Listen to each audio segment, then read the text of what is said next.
Welcome back to the swamp, my friends, and welcome if you're new. Today I'm going to be sharing some creepy and allegedly true outdoors horror stories sent in by viewers just like you. If you have an allegedly true scary story from the outdoors that you would like to hear in a future episode, be sure to submit your story at swampdweller.net or the email you can find in the description down below. I'd love to share your story with everyone here in the swamp. It's stories like yours that truly help keep this show going on a daily basis. Now, without further ado, let us jump right into these creepy and allegedly true outdoors horror stories that'll creep you out tonight.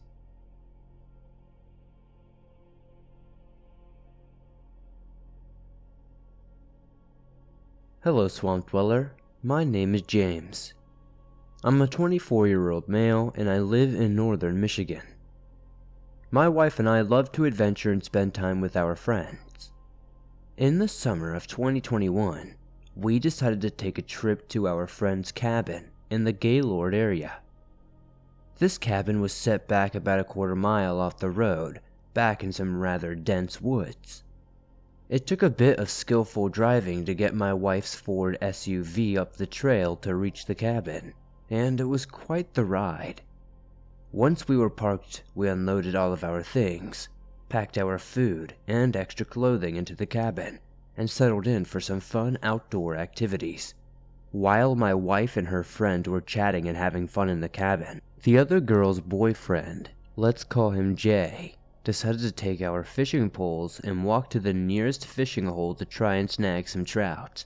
He and I are both avid outdoorsmen, and I personally have spent most of my young adult years hunting, fishing, and just traversing the Michigan wilderness. I've encountered bears and coyotes, bobcats, and virtually anything that you could really think of in the wildlife. So I'm no stranger to the sights, smells, and sounds of the forest. Now that we have some context, let me get to the creepy part. We walked over for about 2 miles down an old dirt road through some thick forest to a very pristine lake that was pretty sparsely inhabited.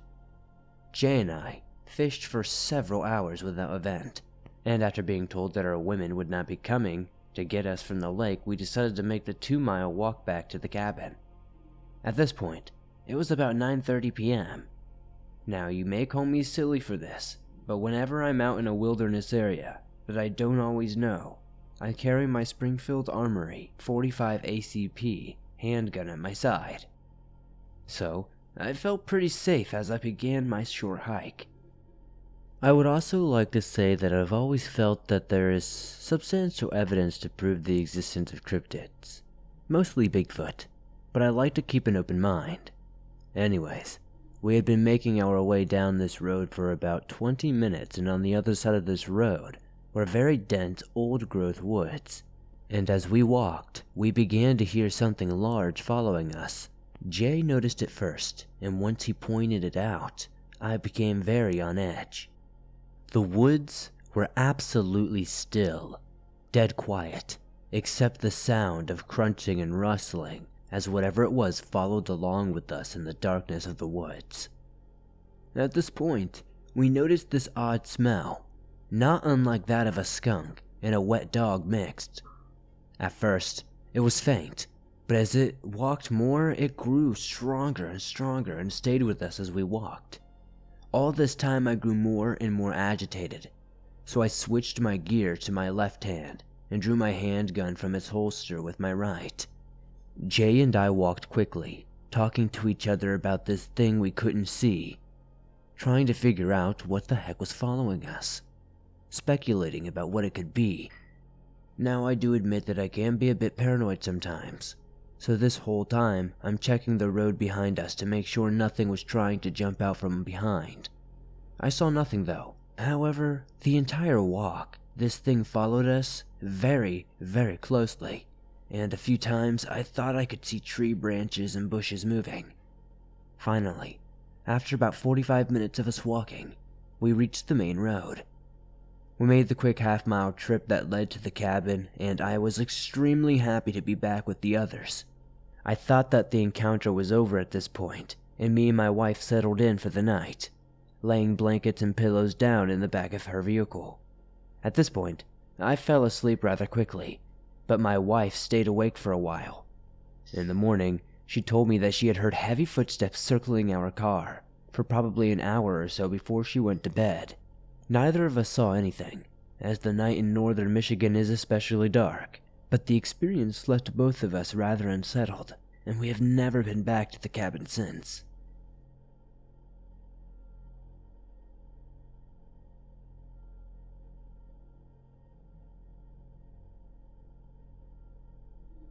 My name is Eric. This happened when I was living in the foothills in the South Bay area around 2012 when I was in my early 20s. I would usually hang around the city with people whenever I felt like it. But at the end of each night, I would take a 3-mile walk into the darkness where I slept. I never use a flashlight at night because it ruins my vision when my eyes are adjusted to the dark. Also, I am quiet as I walk through nature. This comes into play in this short story. I was making my way along a path towards my tent in the pitch black when I saw a faint orange glow coming up roughly 100 yards ahead. It looked like a fire. It was flickering and everything. The only problem was it was definitely not a fire. It was only radiating about maybe 1/10 the amount that it should have been. It looked like it was the size of a decent campfire, and as I got closer, it didn't get any brighter. It was located about 50 feet higher than I was off the trail. The trail that I was on was the only trail in and out, but this was the way I had to go to get to my camp. I could have ventured off trail if I really wanted to, but I was curious, so I went forward. When I got within 200 feet of the fire-like glow, I realized 2 things. The first thing was that the fire was a fire indeed, but it still had like a ghost-like glow to it, as if the brightness setting was turned all the way down. The other thing was that there were 2 people sitting cross-legged alongside the fire, and they were facing me. They didn't seem to see me though. They appeared to be a young couple, maybe in their 20s. They were white. The male had dreadlock-looking hair, and the woman looked like she had long hair as well. They were both naked, at least from the waist up, which was all I could see of them. If I had to guess, they were probably on some sort of psychedelic and in a trance. It did not feel negative. It honestly felt like I was seeing something that happened maybe in another time, like it was alongside in my reality. That's the best way I can describe it. I walked slowly, watching from a distance. They didn't seem to have a care in the world, and I think their eyes were closed the entire time. They were rocking in a circle-like motion together. The man was behind the woman holding her. I felt like if I went there, the whole scene would disappear or something. I walked past them, stopped maybe 70 feet away. I crouched low so that they wouldn't see me. Even though I was sure that they couldn't, I couldn't comprehend it, and I didn't know what to do. Whatever was happening, this didn't just go away. So after about 2 minutes of observing this primal ritualistic ghost fire spectacle, I left. I have experienced enough to know that there are things that exist beyond our imagination. It was late, I was tired, and it was just another unexplainable experience deep in the woods. I don't have any good ideas about what it was that I saw, but I am certain that it was not a physical fire or physical people.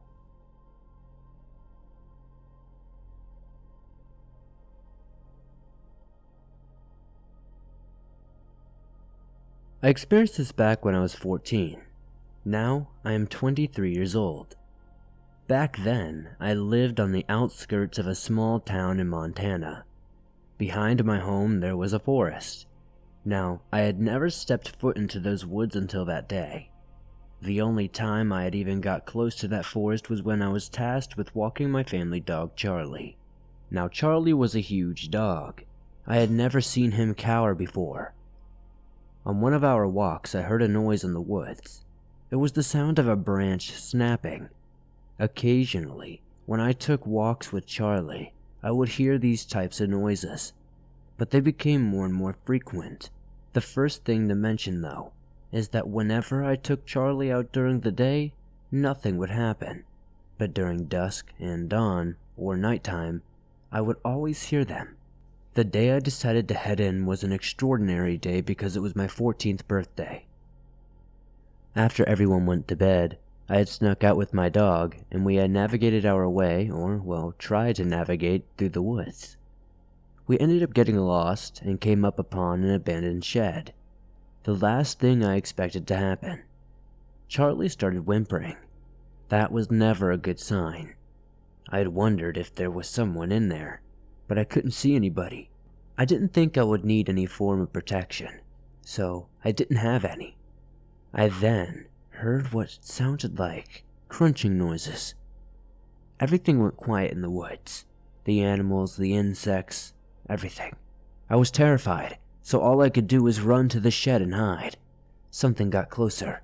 I heard the leaves crunching. It was the only way I could tell how close it was getting. Then a loud bang resonated through the woods. It was like it was walking on the roof. I couldn't stop shaking, but I'd like to think that Charlie could tell how scared I was because he started licking me and trying to comfort me. After around 7 minutes, it had hopped off the roof and I peeked out the nearest window. There was a human-like creature, grotesque with long limbs, pale skin like the moon, jagged bones and joints. It was extremely thin. Its spine was protruding underneath its skin. Instead of bumps on the spine, they were like tips of a knife. I felt sick to my stomach and almost hurled. I managed to see its face. It was round. Its eyes were beady. They looked black, but I'm not completely sure. Glassy like eyes of a doll. Lifeless, and soon it had started to walk away, but not without turning back and looking at me, letting out this demonic roar. Like the roar of a lion mixed with that of a raven. I think it knew I was there. I don't know what prevented it from killing me, but whatever it was, I am eternally grateful. Remember, if there are woods near you, and you hear strange sounds, never forget that there are things out there that won't be as merciful as this thing was to me. And if anyone knows what this was, please let me know in the comments.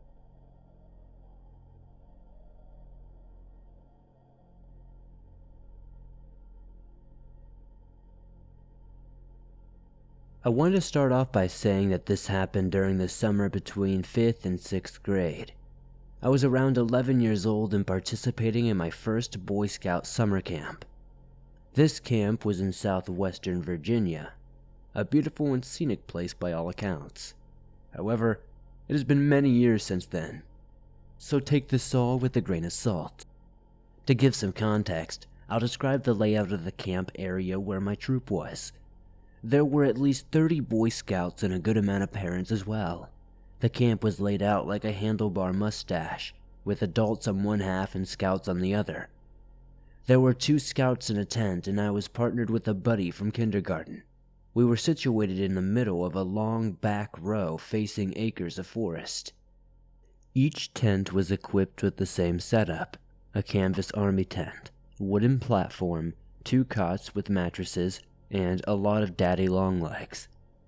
The night before we were set to leave, the adults had encouraged us scouts to pack up as much as we could so we could leave more efficiently in the morning. I, being the daredevil I was, decided to pack up everything, which included a sleeping pad and sleeping bag. Now, despite it being middle of July in Virginia, the temperatures dipped low that night, so I kept my clothes on to keep warm. I had trouble falling asleep that night. I was shivering like crazy. Eventually, I did drift off into a fitful sleep. I woke up some time later and hit a button on my watch to illuminate the face. 2:30 a.m. flashed back at me. I was tired but slowly realized that it was dead quiet outside the tent. I strained my ears to try and catch a noise. Then I heard it. A sound of rustling leaves outside of our tent. The noise came from the side of our tent facing towards the woods and away from the camp. It was close. I heard it again. This time the noise was making its way around the side of our square tent. I didn't want to wake up my tent buddy and alert him. The summer grass crackled as it paced around our tent. I say it because I don't remember if it was bipedal or walked on 4s. Frankly, I'm not sure which would be worse. I was trying to control my breathing. The last thing I wanted to do was this thing to hear me. I don't know how long it circled our tent. It felt like hours. 3:45. I'm shivering even more. At some point I must have fallen asleep because I remember waking up the next morning, tired and scared, but mostly just ready to leave. I never mentioned it to anyone. I'm still not sure what it was, but by God, was that a memorable trip.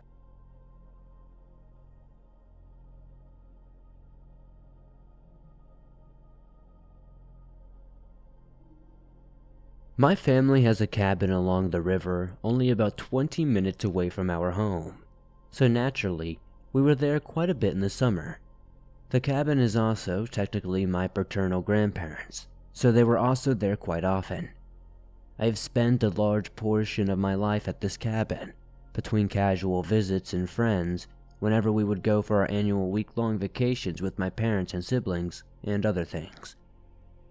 My friends and I loved to hang out at the cabin, since we had pretty generously sized beach, a dock, and a diving board, and the river to swim in. Now, the cabin itself is not all that exciting. It was built in the 1950s and hasn't really been updated since, aside from new cabinets and carpets, so this does add to the creepy factor that it gives off, but generally, I was never super uneasy or scared when I was there, even if I was spending the night. However, one completely bizarre experience has dampened my love for the cabin. Also, a quick disclaimer before I start my story, this may not seem terribly scary to some people, but we were all high school kids and we had no idea what was going on, so please keep that in mind. The night in question takes place in the summer of 2018. I don't really remember what compelled us to go to that cabin that particular day. However, I assumed it was the usual casual text in a group chat asking who wanted to come. We all met up at the cabin as usual, and pretty much all of us had driven separately that day. We got to the cabin around noon that day, and we didn't plan ahead to bring any food down, and the cabin wasn't really stocked up. We were all hungry, so 4 to 6 of us, who we will call Lynn, Emma, Ben, and Kate, decided to drive into the nearest town to go get some food, while the other 2, who we'll call Jordan and Nick, stayed back at the cabin to just chill. The drive into town only takes about 10 minutes or so. We really weren't gone for very long, an hour at the most. We came back, stocked with Chipotle bowls and snacks for later, and Jordan and Nick were both laying on the couches in the living room, which is right in front of you as you enter the front door. We asked them what they did while we were gone, and they both said that they tried to take a nap. However, there was a toy making noise from the toy box. We didn't really think much of it, as most of the toys were old and water damaged, so we decided to eat our food and go outside, where we spent the remainder of the afternoon. After spending hours out in the sun, we all decided to go inside to relax for the night and eat snacks that we had purchased. We all sat around the kitchen table, playing a game of cards and stuffing our mouths full of junk food. The sun was setting, and it was finally around 9 p.m. when Lynn, who had worked an open shift at a bakery that morning, decided to go home for the night because she was tired. Since we all had driven separately, we simply said goodbye and Lynn was on her way. It was at this point that we all started hearing noises from the toy box, an old Elmo toy, saying, "Peekaboo, Elmo found you." Nick and Jordan both said that that was the exact same phrase it had been saying earlier when all of us had left and they were trying to nap. We were creeped out, but continued our game of cards, laughing and joking with each other. After about 5 more minutes, Emma and I both looked at each other, dead in the eyes, as we were very clearly hearing footsteps from upstairs. There is a door leading to the outside upstairs, but it's quite loud, and neither of us heard the door open or close. Suddenly, Lynn burst back through the front door frantically, out of breath and nearly in tears. She then told us that she was driving up the hill from the cabin. She noticed multiple large spiders crawling through her windshield, and then every light source in her car stopped working. Her lights, her radio, her headlights, the phone had completely shut off as well. When everything finally turned back on, she whipped back down the hill and ran to us to get help. As she was telling us, we noticed a voicemail notification on her phone from an unsaved number. However, there was absolutely no missed calls at all. So clearly, out of curiosity, we played the voicemail out loud. It was extremely staticky, and we could barely make out what the voice was saying, but it was that of a woman. Hello? It's Phyllis. I just want you to know that I'm very worried about you, and I'm praying for you. As soon as the voicemail ended, we all heard the same footsteps from upstairs, but louder and closer to the staircase. Just like that, we all sprang up, cleaned and grabbed our stuff, and turned off the lights and booked it out of there. Nick and Jordan went with Lynn to get all the spiders out of her car and make sure nothing was broken, while Emma, Ben, and I locked the front door. The front door is a solid piece of wood, with both a deadbolt and a knob lock, of which both I locked. On the outside of that is a storm door that latches on its own as well. As Ben, Emma, and I were turning to leave, we all saw the storm door swing back open, then shut again on its own. Now, I know for a fact that I latched the storm door completely, and it was not a windy night at all. With that, the three of us sprinted up to the cars, but we did not want to drive alone at this point, so me, Jordan, and Lynn rode together, and Emma and Ben and Nick did the same. We decided that we would stop on our way home to change our clothes and then meet up at a local 24-hour diner. Lynn and I had everything we needed, so we only had to stop at Jordan's house. When we got there, we told his family everything that went down. They were very skeptical but tried to console us. Nonetheless, Jordan then changed his clothes and we headed out to the diner. Upon arriving at the diner, we noticed Nick, Emma, and Ben were already sitting inside. We made our way in, noticing that the three of them were clearly shaken up.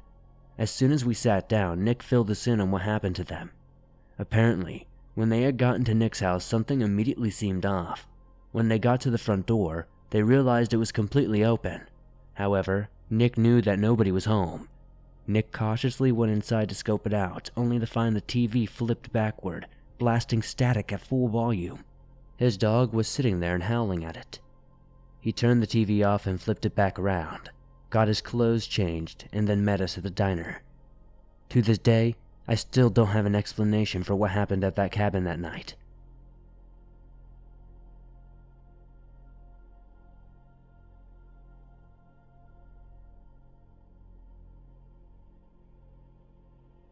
It was the late 1990s. I was around 10 years old when I was overcome with an insatiable desire to go camping. It was mid-August, so it was hot and muggy during the day, but rather mild and cool at night. I gathered 2 of my friends and told them about it, and they both liked the idea. Now generally, nobody really camped in our woods. My parents, along with many others, really didn't like the idea of a group of 10 to 11-year-olds camping alone. My dad said we could as long as he came with us, to make sure we were safe. I reluctantly agreed. Prior to that night, I went out to scout out a good area to make camp at, and I knew of a fairly decent place that was close to the creek, relatively flat, and not too difficult to get to. I wanted to scout the area just to ensure it was cleared of debris and ready for tents. By this time I was well acquainted with the people of the woods, and I made my offering before entering the woods. I didn't see any of them on my journey or anything, so I felt pretty good about that. Once I arrived at the location, I began moving things around, clearing out sticks, moving large stones, and making a fire pit, even going as far as stocking it with wood and throwing some larger sticks nearby for fuel for later. I was so enthralled in what I was doing, and so focused on getting the area cleared, that by the time I was satisfied at what I had done, I just noticed how quiet everything around me was. When I say quiet, it was dead silent. No birds, no bugs, not even the sound that the wind made. There was no noise at all. I immediately shut down everything I was doing. I stood there looking around, slowing my breathing and just trying to listen for the faintest sound that I could. I don't know how long I stood there motionless. A few minutes maybe. And then, in the far distance, I could hear a crow call, and even a faint whistling from the wind in the trees. The hair on my arms and neck were on end, and I figured that maybe it was just me making a ruckus that was making everything nearby quiet down. Content with that logical reasoning, I began making my way back home to pack up for the night. Around 6 p.m. that night, my two friends made their way over with backpacks, tents, and both me and my dad were finishing up dinner. All four of us were ready with everything we needed and began trekking out to the site I prepared. Nothing all that noteworthy happened as we were making our way to the site, even after setting up our tents, lighting the fire, and making s'mores. It was shaping up to be a pretty fun night and rather enjoyable. Once we started to get ready to crawl into our tents for the night at around 10 to 11 p.m., the wind started to pick up and my dad said we might be in for some rain, but he didn't seem to have that look of contentment. My dad loved rain. On his face when he said it. It was like he felt like something was off, and it wasn't long before all of us started to feel the same way. We all ended up crawling into our tents anyway, since it was nighttime and possibly rain was incoming. Trekking back home would have sucked. We should have walked back though. We situated our tents in a half circle around the fire pit, which all were facing the creek and the back of our tents facing the woodline. My dad was to the left of me in his military surplus tent, me in my cheapo Walmart single-person tent, just barely large enough for me, and my two friends to my right in their own tents. The wind howled for some reason, and it was going on for some time, half an hour to an hour before it finally calmed down. Then it got quiet. Eerily quiet. No crickets, no wind, no wildlife. The creek itself was normally pretty loud and bubbly. Even that seemed pretty muted. All we had was the faint glow of embers from the fire pit in front of our tents casting a warm glow. I could hear my heart throb in my ears, and I knew my dad and two friends were just as anxious as I was because I could hear them shift uncomfortably. I heard one of my friend's tent zippers go down, and naturally I undid my zipper too to see what was going on. As soon as I popped my head out to see what I could see, I saw my dad come out of his tent with a machete he had and face the woodline. My friend had his head poking out too, and asked if I had heard the same noise. I didn't hear anything. My heart was pounding so hard it was hard to even hear them whispering. We both partially got out of the tent to see what my dad was looking at, but all we could see was the inky darkness, and then I heard it, a distant and faint, "Hello?" It was coming from some way away in the darkness of the woods. I could see my dad shift uncomfortably on his feet, white-knuckling his machete looking into the tree line. Then again a voice called out, "Hello?" It didn't seem right. It was off-putting, almost as whoever was speaking was trying to speak in a very feminine voice, faint and fragile. My dad motioned for me to grab some extra wood next to his tent and throw it on the fire, which I reluctantly did, leaving the perceived safety of my tent. It didn't really sit well with me. As the fire began to slowly grow in brightness, my dad stepped backward near the fire and stood there facing the woodline. By this time, my other friend popped his head out of the tent too, and all three of us, including my dad, were watching the woodline unsure of what to expect. Nothing came out, and we didn't hear the voice again. An hour passed by this time, and my dad was sitting on a large stone next to his tent, one leg crossed and a machete in his right hand, watching silently, only the sound of the crackling fire echoing against the shale cliff face against the creek. Several hours passed and both of my friends went back to their tents. Only me and my dad were out, me tending to the fire and my dad watching and waiting. I could hear rustling to our right, just beyond the light from the tree line. My friend closest to me popped his head out, looked at me and asked me, "What?" as if he was wanting me to repeat what I said. I didn't say a word. I hadn't said a word since I came out of my tent the first time. I put my finger to my lips and motioned to them to be quiet. By the time I did that, my dad was standing next to both of us and told us to shush, and immediately we heard someone say, "Come here," in the same off-putting feminine voice as earlier. All three of us just stood there peering in the direction of where the voice came from, and shortly after, we heard what sounded like something move back deeper into the woods. It didn't sound heavy. It sounded like something incredibly light trotting back into the woods. That was the last time we heard it. Shortly after, I'm assuming early morning, just before the daybreak, the woodlife returned. Crickets, the distant chirp of birds, the whisper from the wind through the leaves. Once daybreak came, we all tore down our tents as quickly as possible, packed up, and began hiking home. We were paranoid the entire way back, stopping, listening, and looking. We didn't see or hear anything or anyone. Nobody said a single word on the way back. Once we made it back to the backyard, my dad broke the silence and told us that what we experienced would probably never ever happen again, and it was probably a once-in-a-lifetime thing. He had fear written all over his face, as if he had not experienced something like that himself either. To this day, I don't know what it was or what it wanted.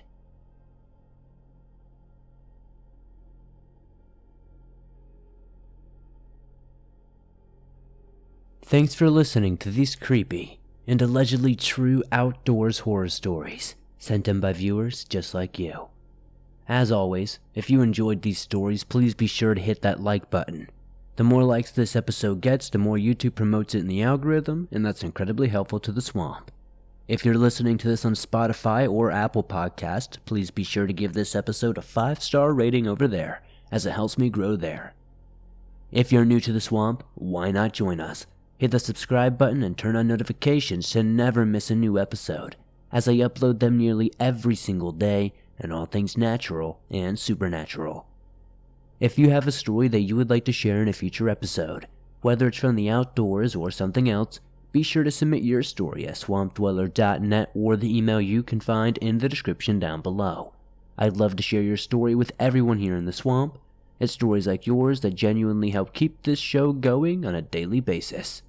If you're on the go but don't have YouTube Premium but would like to download and listen to your favorite Swamp Dweller scary stories no matter where you are, you can download them absolutely free from Apple Podcasts, Spotify, Stitcher Radio, and pretty much anywhere else you find your favorite podcast online. If you would like to support the swamp outside of hitting that like button, subscribing, and telling us what story was your favorite in the comments down below, check out the merch store. I've got t-shirts, face masks, hoodies, and more. I'd love to see you guys wearing some cool swamp threads. Be sure to join me on Facebook, Instagram, and Twitter, and I'll see you soon with another creepy episode.